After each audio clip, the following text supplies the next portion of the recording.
Pues yo creo que cuando se trata de hablar del poder de Dios, a veces nos quedamos cortos de palabras, hermano Raúl. A veces lo que más se nos va por alto es cómo fue que Dios puso sus ojos en nosotros. Yo me he dado cuenta de que hay gente que entre más favorecida es por Dios, menos recuerda, menos testimonio da y menos explicación viene a dar de la misericordia de Dios. El día que yo caí postrado en cama, sin poder comer, sin poder dormir, sin poder movilizarme como se moviliza cualquier persona sana, fue algo bastante doloroso, tenebroso, desesperante. En el tiempo de la enfermedad que yo pasé, llegó mucha gente a orar por mí, mucha gente a orar por mí y mucha gente que aparentaba una cosa y al final era otra. Yo recuerdo que doctores que me examinaron todavía dijeron lo siguiente: usted no se va a lograr, usted se va a morir, porque lo que usted tiene es algo que no puede ser curado tan fácilmente. Mi cuerpo se puso hinchado, mi cuerpo cambió de color, mi pelo se empezó a caer. Gente que llegaba a verme decía: usted tiene cáncer, porque se siente el mal olor, usted hiede mucho. No querían estar cerca de mí.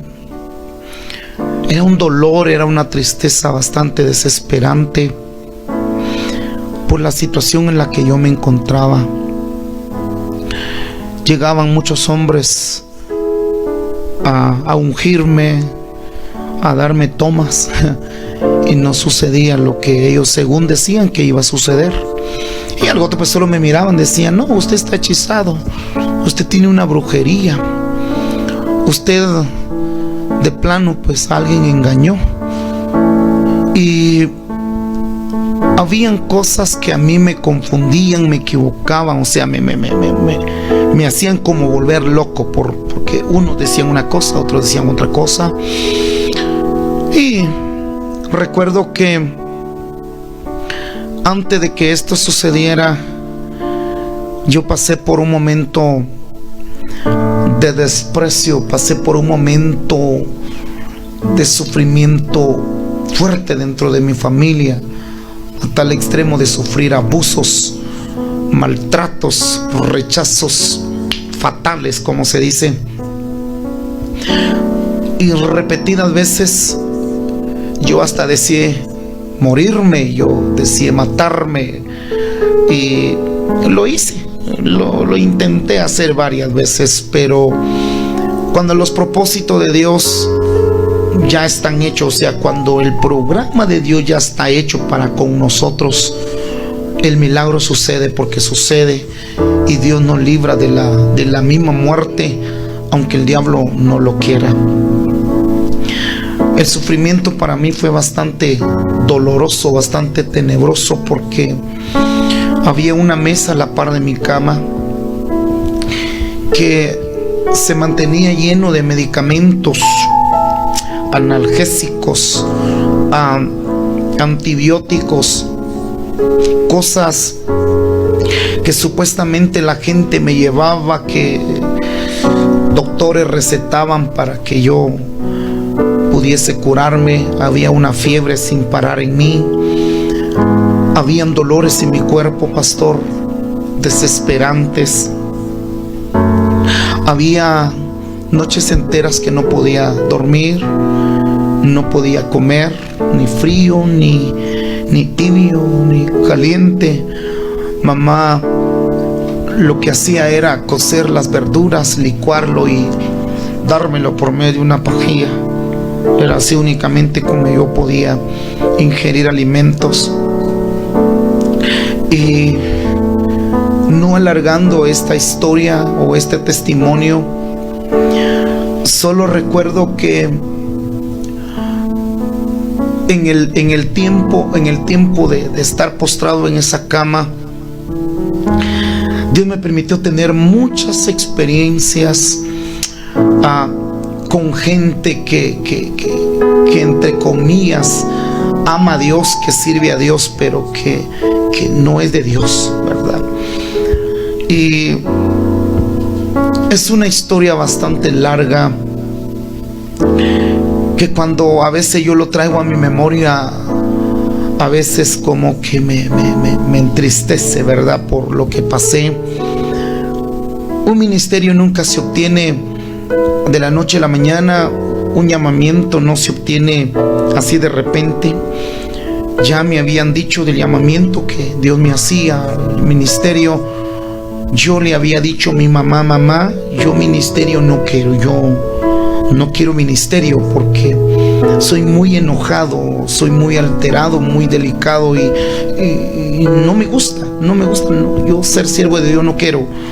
Yo prefiero trabajar o dedicarme a otra cosa, pero no ser siervo de Dios, porque a mí me consta cómo he visto yo sufrir a otros y no lo quiero. Y recuerdo que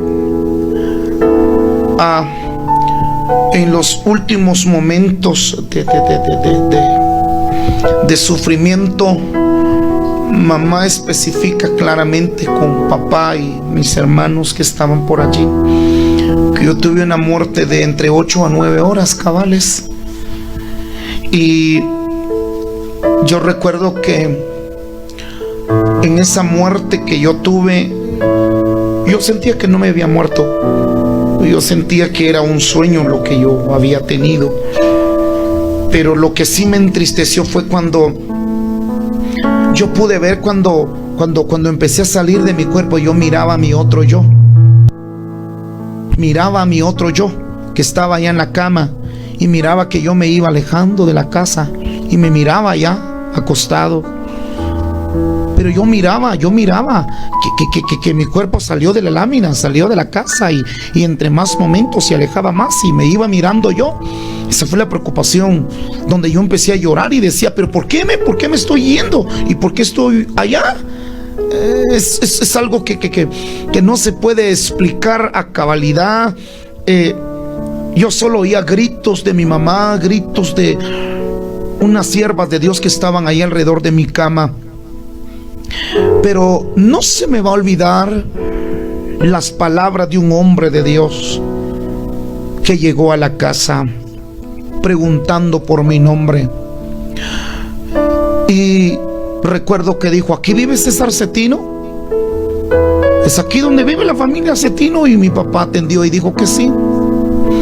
Y él dijo, yo soy un hombre de Dios y vengo de parte de Dios. Yo estoy ayunando en el bosque. Entonces se hacían los ayunos y las vigilias en el bosque de Zumpango, Chimaltenango. Y dijo, yo allá estaba bajo de un árbol cuando el Señor me dijo, ve a la casa de la familia Cetino y ve a decirle a César Cetino lo que yo te voy a decir. Dice el Señor que ya no seas más rebelde, porque lo que quiere es que trabajes para su obra. Cuando él me vio, empezó a hablar en lenguas y empezó a hablar en lenguas y en lenguas. Fue una actitud distinta a la que otros tenían cuando llegaban a verme. Hay gente que solo me miraba y decía, yo siento en el espíritu que usted tiene una brujería y pagaron un brujo en tal parte. Pero solo se inventaban las cosas. Otros decían, el Espíritu de Dios a mí me está revelando que a usted le tenemos que dar un vaso de aceite con sal mezclado con agua, y hacían un montón de cosas.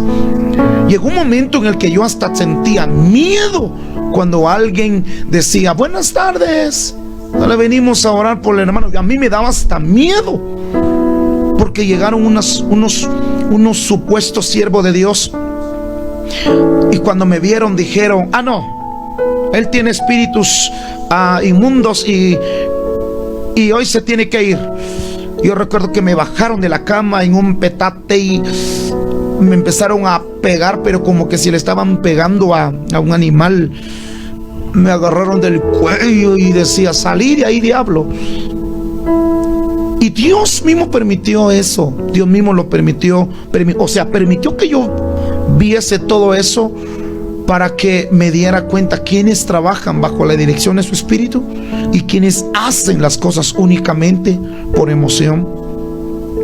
Recuerdo que un pastor se sacó el cincho y dijo: el Señor me hace sentir, dijo, que el demonio se va a ir con 22 cinchazos. Me cinchació duro.